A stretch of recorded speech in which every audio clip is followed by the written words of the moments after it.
The laboratory hummed with the quiet sounds of advanced equipment running their endless cycles. Dr. Lisa Morgan adjusted her safety goggles and leaned closer to the containment unit that held the most important discovery in human history.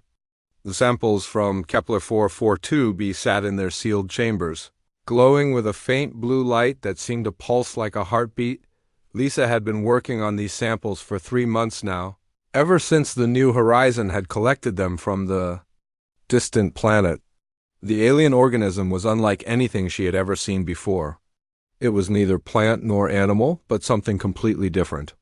Something that seemed to respond to human presence in ways that made her skin crawl with excitement and fear. The ship's laboratory was her second home. She spent most of her waking hours here, surrounded by the tools of her trade as a xenobiologist. The walls were lined with monitors showing data streams, genetic sequences, and molecular structures that would have looked like magic to people just 50 years ago. But to Lisa, they were a language she could read as easily as English. Jake Harrison walked into the lab carrying 2 cups of coffee. He was the ship's systems engineer, but he had become fascinated with Lisa's work over the past few weeks. His curiosity about the alien samples had brought them closer together, and Lisa found herself looking forward to his visits more than she cared to admit. "Any progress today?" Jake asked, setting one of the cups down next to Lisa's workstation. His brown eyes were bright with interest as he looked at the containment unit. "I think I'm close to something big," Lisa replied, accepting the coffee gratefully. "The genetic structure is incredibly complex, but there's a pattern. It's like the organism is designed to interact with other forms of life." Jake moved closer to get a better look at the samples. The blue glow seemed to intensify slightly when he approached, but both scientists dismissed it as a trick of the light. The organism had shown similar responses to other crew members, though never quite as pronounced. "What kind of interaction?" Jake asked, his engineering mind always seeking to understand how things worked. Lisa pulled up a holographic display showing the genetic sequences she had been studying. "It's hard to explain, but it's like the organism wants to merge with other life forms, not to destroy them, but to enhance them somehow. The genetic markers suggest it could integrate with human DNA without causing rejection." The implications were staggering. If Lisa was right, this organism could represent a new form of evolution, a way for humans to adapt to hostile environments or develop new abilities. But it could also be incredibly dangerous if not properly. Understood. Jake studied the display with the same intensity he brought to solving complex engineering problems. "Have you tested this theory?" "Only in computer simulations," Lisa said. "The real thing would be too dangerous without proper safeguards. We need to understand more about how it works before we even think about live testing." As if responding to their conversation, the containment unit began to emit a low humming sound. The blue glow of the samples grew brighter, and several warning lights started flashing on the control panel. Lisa immediately moved to the controls, her fingers dancing across the interface as she tried to determine what was happening. "The containment field is fluctuating," she said, her voice tight with concern. "Something's causing instability in the system." Jake was already moving toward the secondary controls. His engineering training kicked in as he began running diagnostics on the power systems. "I'm showing irregularities in the power flow. Something's drawing more energy than usual." The humming grew louder, and the samples in the containment unit began to move.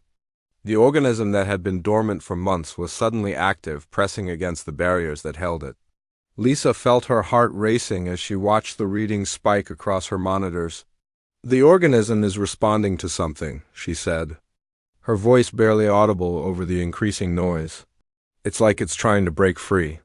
Jake worked frantically at the power controls, trying to stabilize the system. "I'm going to have to reroute power from the backup systems. This might cause a temporary..." His words were cut off as sparks erupted from the main control panel. The lights in the laboratory flickered and alarms began blaring throughout the ship. The containment unit's barriers fluctuated wildly, and Lisa could see the organism inside becoming more agitated. "Jake, get back," Lisa shouted, but it was too late. The containment unit's top panel exploded outward in a shower of sparks and debris. Jake threw himself forward, trying to protect Lisa from the flying fragments. In the chaos, Lisa's hand was thrown against the emergency injection system, a device designed to quickly administer medical treatments to the samples. The system activated automatically, drawing a concentrated dose of the alien genetic material into its delivery mechanism. As Jake landed near the workstation, the injection device punctured his left arm, delivering the entire contents directly into his bloodstream. The effect was immediate and terrifying. Jake's arm began to glow with the same blue light as the samples, and he cried out in pain as the alien material spread through his system. Lisa grabbed him, trying to help, but her hands came into contact with the glowing area of his arm. For a moment, both scientists were connected by the strange blue energy. Lisa felt something pass between them, something that made her entire body tingle with an unfamiliar sensation. Then the power system stabilized, the alarm stopped, and the laboratory fell silent except for their heavy breathing. Jake looked down at his arm in shock. The injection site was still glowing faintly, but the pain had already begun to subside. What just happened? Lisa stared at the injection device, then at Jake's arm, then back at the now empty containment unit. I think you just received a massive dose of alien genetic material. The implications hit both of them at the same time. They had no idea what the organism would do inside a human body. All of Lisa's research had been theoretical, computer simulations, and genetic modeling. Now they were facing the reality of actual human exposure. "We need to get you to the medical bay immediately," Lisa said, helping Jake to his feet. "Dr. Carter needs to know what happened." As they left the laboratory, neither of them noticed the faint blue glow that had begun to emanate from Lisa's hands where she had touched Jake's arm. The organism had found not one host, but two, and it was already beginning to work its mysterious changes on both of them. The accident that would change the course of human evolution had begun. 3 days had passed since the accident in the laboratory. Jake Harrison sat on the edge of the medical bay bed, watching Dr. Alex Carter review his test results for the 5th time that morning. The blue glow had faded from his arm, but something inside him felt different in ways he could not explain. "Your cellular structure is changing," Dr. Carter said, setting down his tablet with a puzzled expression. "But it's not rejection or deterioration. It's more like evolution happening at an accelerated rate." Jake flexed his fingers and noticed how much sharper his vision had become. He could see tiny details in the metal wall panels that he had never noticed before. The humming of the ship's electrical system seemed louder too, as if his hearing had been enhanced. "How do you feel?" Dr. Carter asked, running another scan with his handheld device. "Different," Jake replied honestly. "Stronger somehow. And, I can sense things I couldn't before." Dr. Carter frowned as he looked at the readings. "Your muscle density has increased by 30%. Your reflexes are testing at levels that should be impossible for a human being. And your body temperature has dropped 2 degrees, but you say you feel fine." Jake nodded. He did feel fine. Better than fine, actually. He felt like he could run for hours without getting tired or lift objects that would have been too heavy for him before. The strangest part was how he could feel the electrical current running through the ship's walls when he touched them. "Where's Lisa?" Jake asked. "I haven't seen her since the accident." Dr. Carter's expression grew more serious. "She's been avoiding the medical bay. Says she's too busy with her research, but I think she's scared of what we might find." Jake stood up and immediately noticed how much more balanced he felt. His movements were smoother, more controlled. "I need to talk to her." "Jake, wait, Doctor." Carter called out. "We still don't know what this organism is doing to you. It could be dangerous." But Jake was already walking toward the door. As he reached for the control panel, something incredible happened. The door opened before he even touched it, responding to his presence in a way that felt almost like the ship was reading his mind. Dr. Carter stared in amazement. "The door's biometric scanner isn't that sensitive. It shouldn't have responded until you actually made contact." Jake looked at his hand, then at the door controls. He could feel the electrical signals running through the system, could sense the flow of data as clearly as if he were looking at a schematic. I think I can interface with the ship's systems somehow. He left the medical bay and walked through the corridors of the New Horizon. Other crew members nodded to him as he passed, but he noticed they kept their distance. Word had spread about the accident, and people were nervous about what might happen to him. Jake found Lisa in her quarters instead of the laboratory. She was sitting at her desk, staring at a genetic analysis on her personal computer. She looked pale and tired, as if she had not been sleeping well. "Lisa?" Jake said softly as he entered the room. She looked up at him, and he saw something in her eyes that made him stop. Fear, but also something else? Something that looked almost like guilt? "How are you feeling?" she asked, closing the computer screen. Quickly, "Better than ever, actually," Jake said, sitting down across from her. "Dr. Carter says I'm changing, but it doesn't feel bad. It feels like I'm becoming something better." Lisa bit her lip and looked away. "Jake, there's something I need to tell you. Something I haven't told anyone else." Jake could sense her emotional state somehow, could feel the anxiety radiating from her like heat. "What is it?" "I'm pregnant," Lisa said quietly. Jake blinked in confusion. "That's wonderful news, but why do you look so scared?" Lisa took a deep breath and met his eyes. "Because it's impossible. The timeline doesn't make sense. I've been pregnant for less than a week, but the scans show the baby is already developing at an incredible rate." Jake felt his enhanced senses picking up on subtle changes in Lisa's body that he had not noticed before. Her heartbeat was slightly faster, her body temperature was elevated, and there was something else, something that felt familiar. "There's more," Lisa continued. "The genetic scans show that the baby has both human and alien DNA markers. The same markers that are showing up in your blood tests?" The implications hit Jake like a physical blow. "You think the organism affected you too?" "I know it did," Lisa said. "When I touched your arm after the injection, I felt something pass between us. The organism didn't just infect you. It created a connection between us." Jake stood up and began pacing the small room.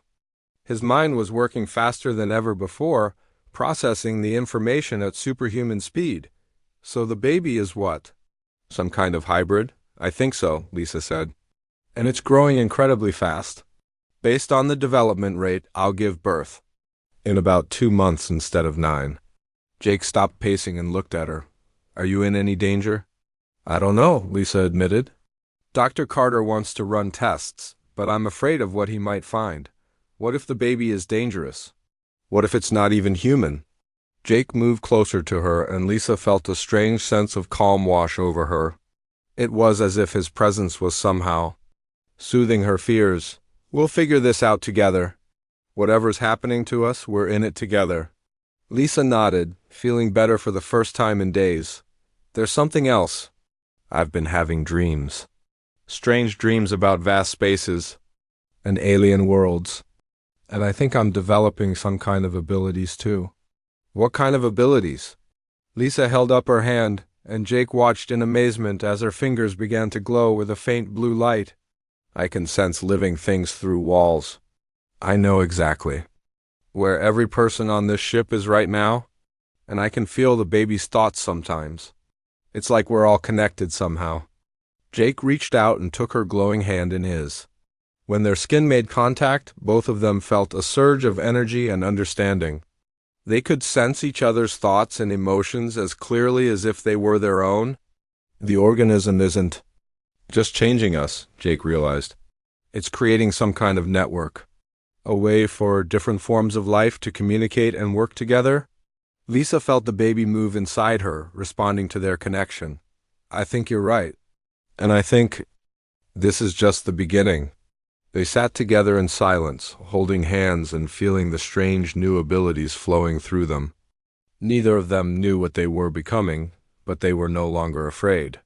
They were evolving into something new, something that might be humanity's next step forward. Outside Lisa's quarters, the ship's sensors detected unusual energy readings, but the computer systems dismissed them as background radiation.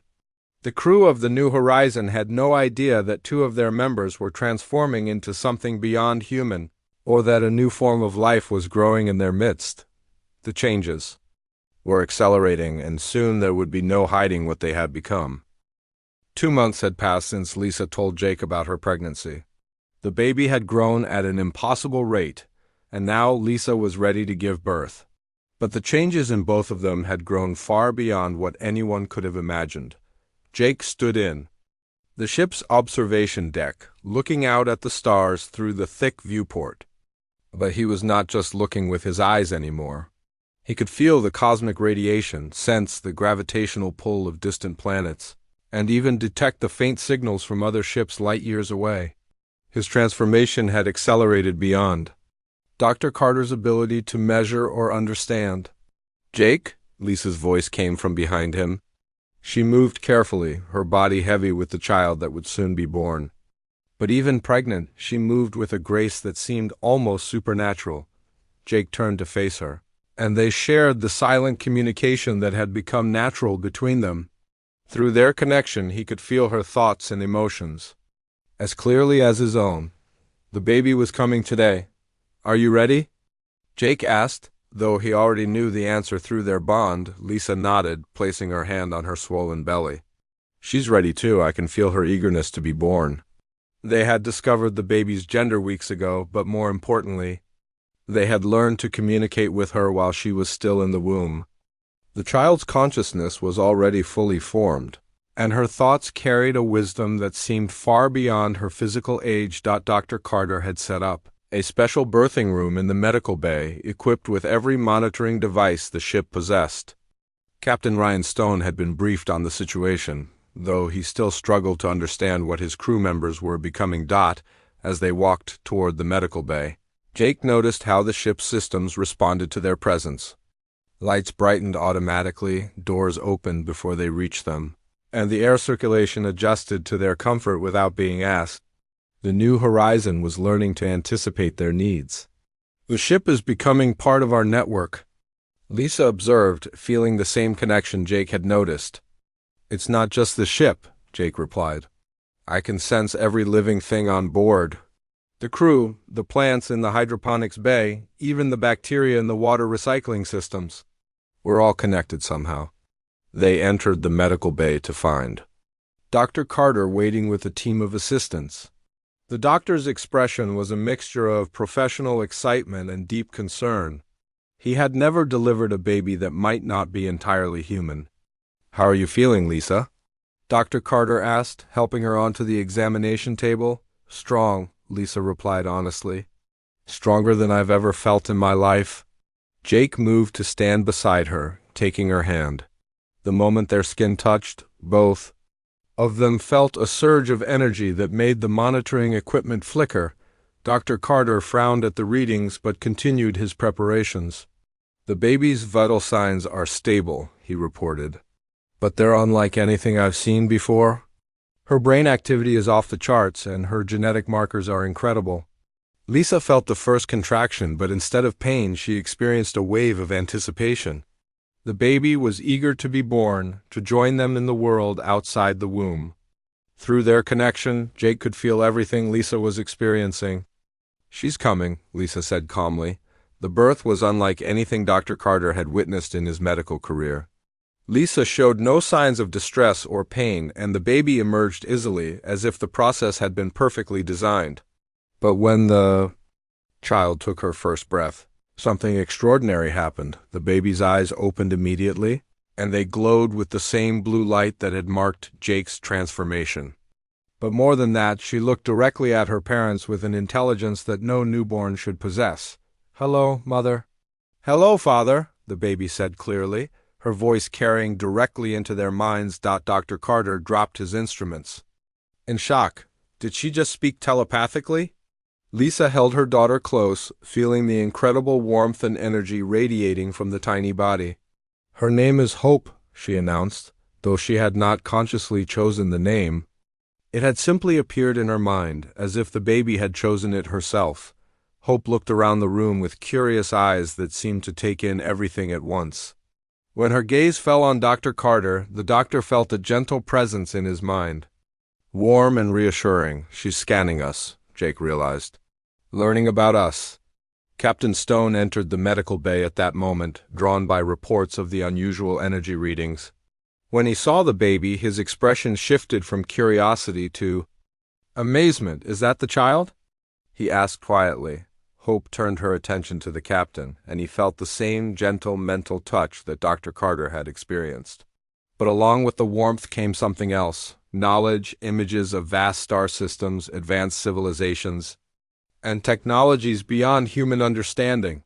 "She's not just our daughter," Lisa said, understanding flooding through her. "She's something more. A bridge between humanity and something else." Jake could feel Hope's consciousness expanding, reaching out beyond the ship to touch something vast and distant. "She's making contact with them, the ones who created the organism." Through Hope's connection, they all felt the presence of an ancient intelligence. It was vast, patient, and incredibly old. The presence spoke without words, communicating through images and emotions that filled their minds. The intelligence identified itself as part of the Corvani, a civilization that had existed for millions of years. They had been seeding the galaxy with their genetic material, searching for species that could successfully integrate with their biology. Humanity was the first species to not only survive the process, but to thrive with it. "They've been waiting." "For us?" Jake whispered, his enhanced mind processing the incredible information flowing through Hope's connection. Lisa felt a wave of pride and excitement from the alien presence. The Corvani had been alone in the galaxy for so long that they had begun to lose hope of finding others like them. Humanity's successful integration with their genetic material was proof that the human species was ready for something greater. But along with the joy came a warning. Other species had detected Earth's rapid advancement and were already moving to investigate. Some were curious, but others were hostile. The Corvani had accelerated their timeline for contact because humanity needed to be prepared for what was coming. Hope gurgled softly, her baby sound somehow conveying complex ideas to everyone in the room. She was translating the alien concepts into forms that human minds could understand. "They're coming here," Captain Stone said, his face pale. "With the implications. The Corvani are coming to Earth." Jake nodded, feeling the truth of it through their connection. "Not just the Corvani, others too. Hope's birth has sent a signal across the galaxy. Every advanced species now knows that humanity has successfully integrated with Corvani genetics." Dr. Carter was frantically taking readings, trying to document everything that was happening. "What does this mean for us? For the human race?" Lisa looked down at her daughter, who was now sleeping peacefully in her arms. But even in sleep, Hope's presence was strong, maintaining the connection between them and the distant Corvani intelligence. "It means we're not alone anymore," Lisa said softly. "And it means we have a choice to make. We can either prepare for what's coming, or we can be caught unprepared when they arrive." Jake felt his abilities surge as Hope's presence strengthened their connection to the Corvani network. He could suddenly perceive vast distances, sense the movement of ships between the stars, and understand technologies that had been impossible just moments before. "We need to get this information to Earth," Captain Stone decided. "Humanity needs to know what's happening." But as they prepared to send their message home, they realized that the decision might already be out of their hands. The Corvani fleet was already moving toward Earth's solar system, and they would arrive much sooner than anyone expected. The age of human isolation was about to end, and everything would change forever. The Corvani ships appeared at the edge of Earth's solar system exactly 7 days after Hope's birth. They did not announce themselves through radio signals or traditional communication methods.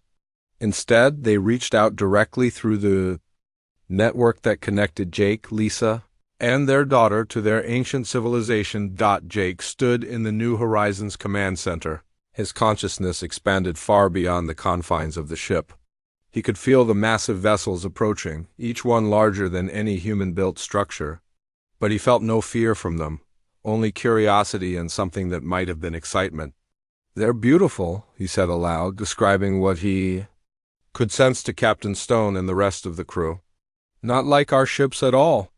They're grown rather than built, like living creatures made of metal and energy." Lisa sat nearby, holding Hope in her arms. The baby was alert and calm, her young mind already processing the approach of her father's people. Through their connection, Lisa could feel the Corvani thoughts flowing through her daughter's consciousness. They're not just ships, Lisa added. They're extensions of the Corvani themselves. Each vessel contains thousands of minds linked together, working as one. Captain Stone paced nervously around the command center. Have they made contact with Earth yet? Hope made a soft cooing sound, and suddenly everyone in the room could hear her thoughts clearly. They are speaking with the leaders of your world now. The message is being delivered to many places at once. Dr. Carter, who had been monitoring the baby's vital signs, looked up from his instruments. She's getting stronger. Her telepathic range is expanding every hour. Jake nodded, feeling the same growth in his own abilities. We're all getting stronger. The closer the Corvani get, the more our powers develop. Through their enhanced senses, they could feel the panic spreading across Earth as world leaders received the impossible message. The Corvani were not invading or threatening. They were offering membership in something far greater than humanity had ever imagined. The Galactic Confederation, Jake said, translating the concepts flowing through their connection. It's an alliance of species that spans the entire galaxy. They share knowledge, technology, and resources. Lisa felt Hope's excitement as the baby processed the vast scope of what they were being offered. But there's a condition. Humanity has to choose as one people. No single nation can join alone. Captain Stone stopped pacing and looked at them. And if we refuse? Hope's expression grew serious, and her thoughts carried a weight that seemed impossible for someone so young. Then we face the Zirathi alone. The name sent a chill through everyone in the room. Through their connection to the Corvani, they could feel the ancient fear that surrounded this other species. The Zirathi were destroyers, consuming entire civilizations, to feed their endless hunger for resources and energy. They're already moving toward Earth, Jake said, his enhanced senses picking up distant threats. The Corvani detected them months ago? That's why they accelerated their contact timeline. Lisa stood up, still holding Hope close. How long do we have? The Zirathi fleet will reach Earth in 6 months, Hope replied, her baby voice carrying the certainty of someone who had seen the future. But the Corvani can protect us if we join them. Dr. Carter was recording everything, trying to document the incredible conversation. What would joining them mean for humanity? Jake felt the answer flow through his consciousness. Some of us would undergo the full transformation, like I have. We would become bridges between humanity and the other species in the Confederation. Others would remain as they are, but with access to technologies that could solve every problem we face. Disease, hunger, war, poverty, Lisa added, sensing the same possibilities. All of it could be eliminated within a generation. But Hope's thoughts carried a note of caution. The choice must be made freely. The Corvani will not force humanity to join them. If Earth chooses isolation, they will respect that decision and leave us to face whatever comes. Captain Stone activated the ship's communication system. I need to contact Earth Command immediately. This information has to reach the highest levels of government. As the captain began transmitting their report, Jake felt a new presence entering their network. It was different from the Corvani, younger and more energetic. Through Hope's translation, he realized it was another species that had recently joined the Confederation, the Altarians, Hope explained. They faced the same choice 50 years ago. They want to share their experience with humanity. The Altarian presence filled their minds with images of their home world before and after joining the Confederation. They had been a divided species, constantly fighting among themselves for resources. But membership in the Confederation had given them access to unlimited energy, advanced medicine, and technologies that allowed them to heal their damaged planet. They want to help us, Lisa said, feeling the genuine warmth from the alien minds. They remember what it was like to be alone and afraid. Jake's abilities suddenly expanded again, and he could sense something else approaching the solar system. But this presence felt different, colder, and more threatening. There's something else out there. Something that's not part of the Confederation. Hope's face grew troubled, and her thoughts carried a sense of urgency. Zirathi scouts. They're already here, watching and waiting.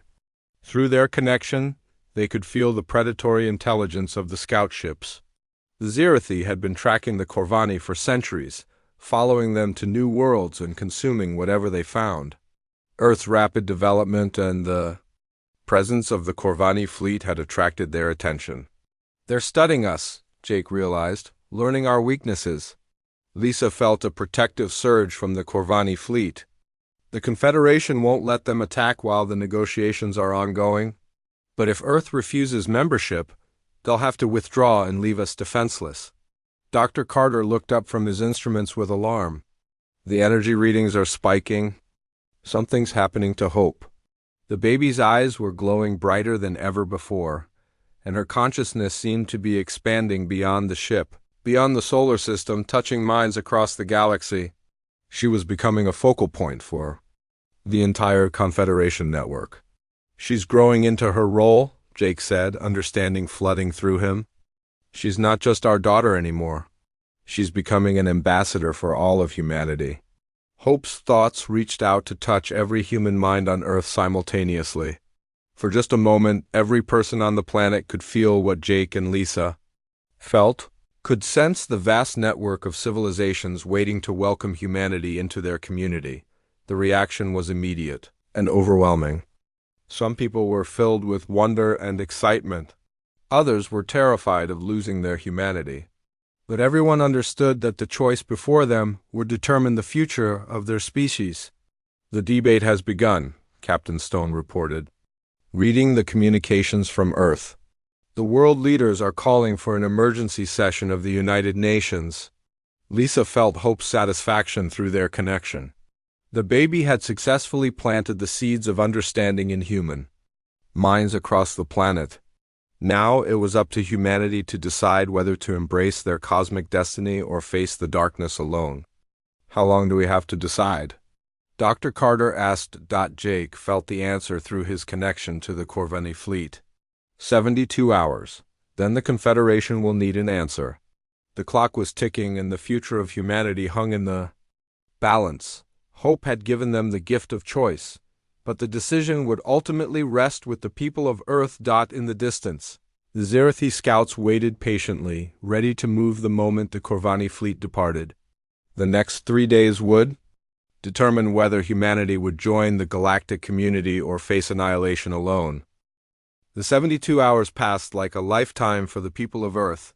Every news channel, every government meeting, every conversation in every home centered around the same impossible question. Should humanity join the Galactic Confederation or remain alone in the universe? Jake stood in the observation deck of the New Horizon, his abilities now so advanced that he could perceive events happening on Earth as if he were standing in the United Nations, building itself. Through the network that connected him to Hope and Lisa, he could feel the emotions of billions of people as they struggled with the most important decision in human history. The vote is about to begin, he announced to the others gathered around him. Lisa held Hope close, the baby now 3 months old but possessing the awareness and intelligence of someone much older. Through their daughter, they could sense the thoughts of world leaders, the fears of ordinary citizens, and the growing tension between those who wanted to accept the Corvani offer and those who preferred to face the future alone. 63% are in favor of joining, Hope said, her young voice carrying the weight of a global census she was conducting through her expanded consciousness. But the opposition is strong in some regions. Captain Stone monitored the communications from Earth while Dr. Carter continued his endless documentation of the changes in his transformed crew members.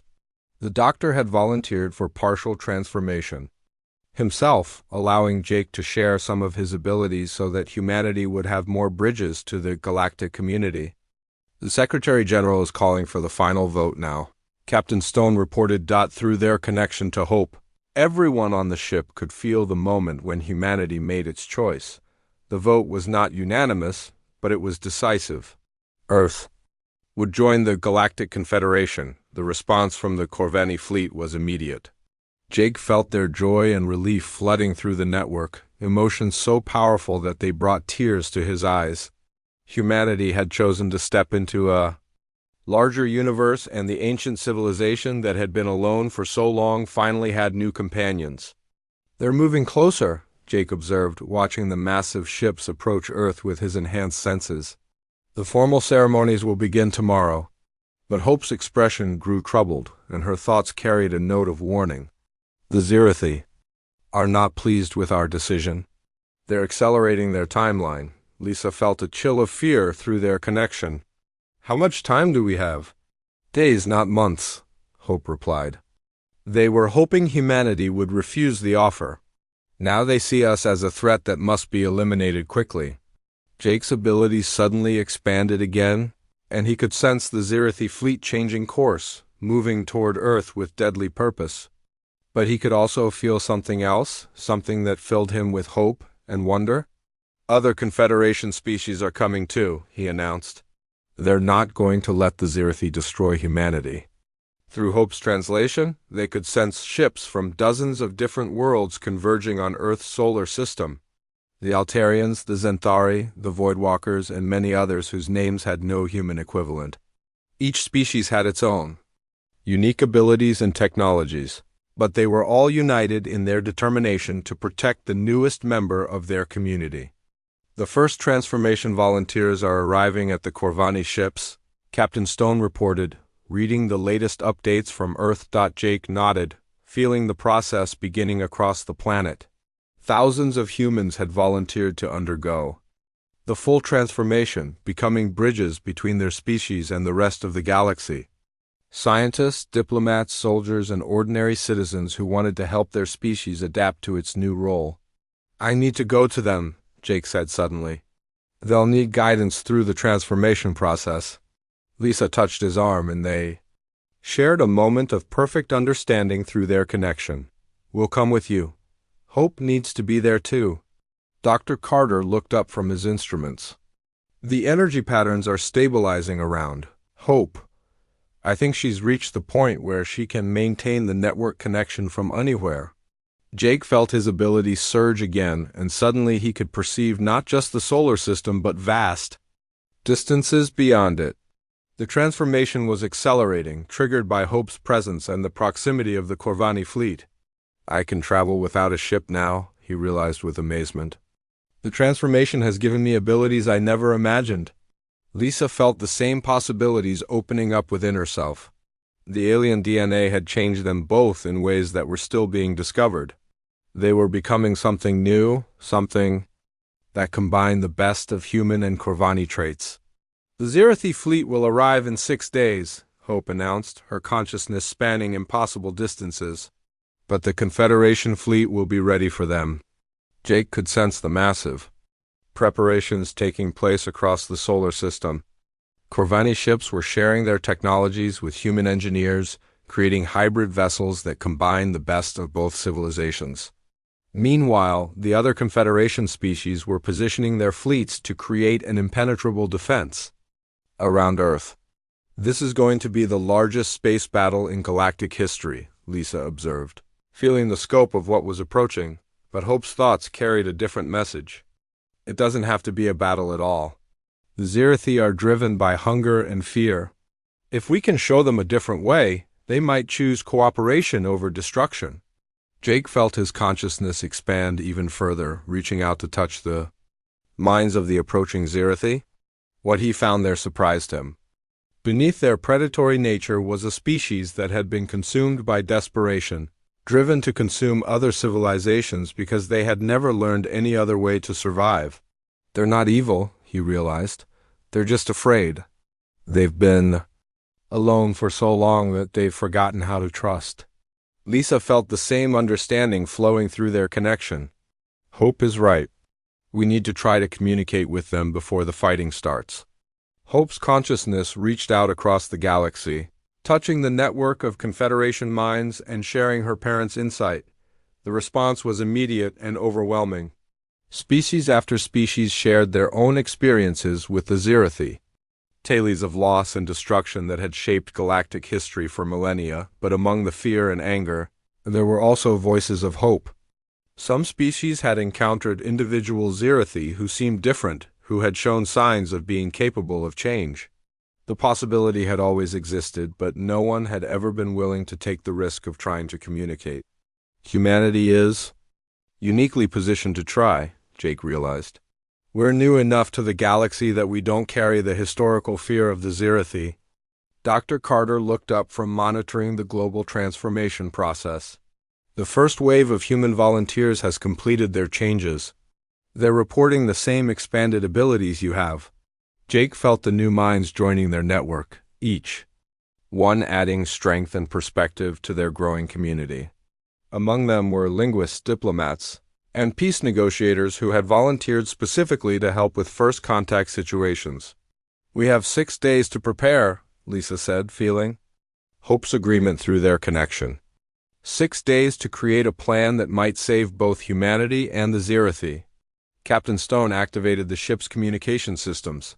"I'm sending our proposal to the Confederation fleet. If we're going to try this, we'll need their support." As Jake felt his consciousness expand to encompass the entire solar system, he realized that the accidental injection that had started, everything was leading to something far greater than anyone could have imagined. Humanity was not just joining the galactic community. They were potentially reshaping it. Hope gurgled softly in her mother's arms, her young mind already reaching out toward the approaching Zirathi fleet with thoughts of peace and understanding. The baby who had been born from an accident was about to become the key to preventing a war that could consume the galaxy. The transformation of humanity was complete, but their real journey was just beginning. In 6 days, they would discover whether their unique perspective could bridge the gap between ancient enemies and create a new future for all the species of the galaxy. The greatest test of human compassion and wisdom was about to begin, and the fate of countless worlds hung in the balance.